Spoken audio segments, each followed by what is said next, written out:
Introdução ao estado da questão na construção da história da comunicação social e da mídia. Existe um bom número de autores especializados na história de cada meio de comunicação: impresso, imprensa, fotografia, cinema, rádio, televisão e internet. Mas poucos enfrentaram o desafio de construir uma história da comunicação social. Muitas razões explicam essa situação. Vão desde o fato de se tratar de campo historiográfico relativamente recente, portanto ainda em construção, até a ausência de uma definição clara em relação ao objeto de pesquisa, fontes de informação e métodos de procedimentos próprios dessa área do conhecimento da comunicação. O campo do conhecimento especializado da história da comunicação social surge e se estabelece entre os fins dos anos 40 e meados da década de 70. Nesse início, predominavam os temas relacionados à contemporaneidade, embora o papel da comunicação na antiguidade clássica também tenha merecido a atenção dos estudiosos da comunicação social.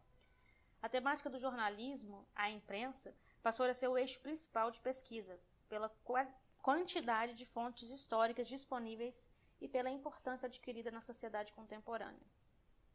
Duas propostas de pesquisa sobressaíram naquele período, seguindo campos de investigações muito diferenciados. Uma concretizada nos Estados Unidos e na Europa desde o final do século XIX, em pleno auge do positivismo histórico, voltada para a pesquisa diacrônica e factual da imprensa, impresso, e com menor frequência para os assuntos do rádio e cinema.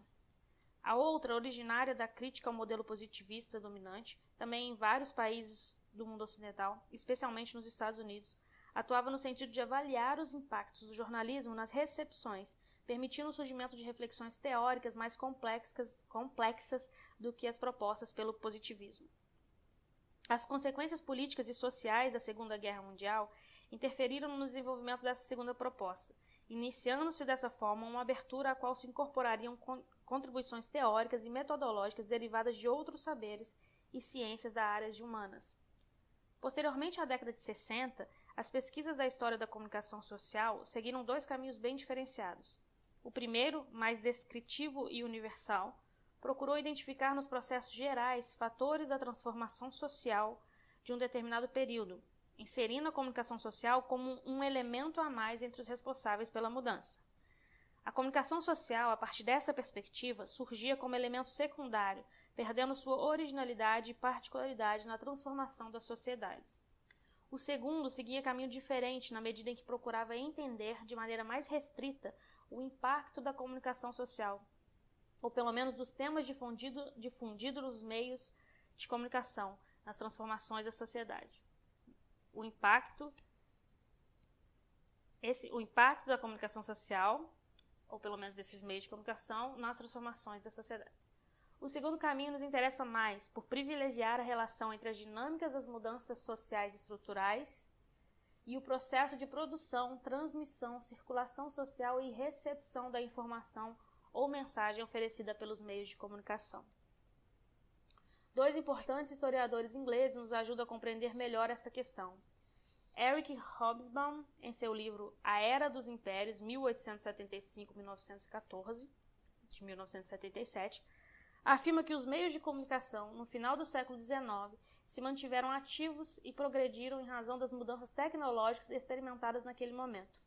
Ele pensa os meios de comunicação dentro de um cenário dinâmico e segmentado, servindo tanto aos interesses dos grupos dominantes como aos excluídos do sistema.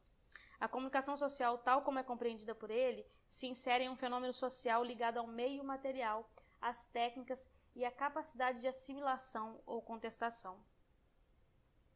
Essa interpretação é de certa forma parecida com a oferecida por Edward Thompson na sua obra clássica sobre o operariado inglês, A Formação da Classe Operária Inglesa, de 1963, na qual relaciona essa classe à influência de determinadas macrovisões culturais. As classes sociais se constituem em relação às experiências comuns e aos mecanismos de percepção e comunicação que constituem suas identidades.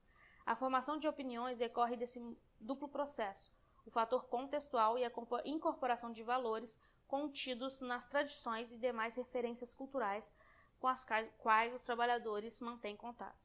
Podemos pensar como, do ponto de vista dessa abordagem, os meios de comunicação colaboram de maneira bastante ativa na formação de pensamentos e visões expressas nas manifestações culturais da sociedade. Interpretar e escrever a história da comunicação social seria então mostrar esse relacionamento de interferências capazes de alterar costumes, tradições ou de dialogar com novas interpretações criadas pela exposição da informação na sociedade. A compreensão do que seja comunicação social reside no reconhecimento das características específicas de cada meio de comunicação, na forma como produz, transmite, circula socialmente e deixa recepcionar ativamente uma mensagem. A essa questão é necessário acrescentar uma outra. Cada meio de comunicação ou mídia é criado, se desenvolve e se torna público num determinado momento específico e num contexto social particular. Considerar o tempo e espaço no qual se veiculou determinada informação e ou mensagem representa outro fator relevante na compreensão de sua atuação. O resultado dessa interação é justamente a área de interesse da história da comunicação social. Essa história deve privilegiar os estudos, as pesquisas, análises e explicações das funções e papéis sociais que têm desenvolvido os meios de comunicação nas diversas sociedades no transcorrer do tempo em diferentes contextos socioculturais, socioeconômicos e sociopolíticos.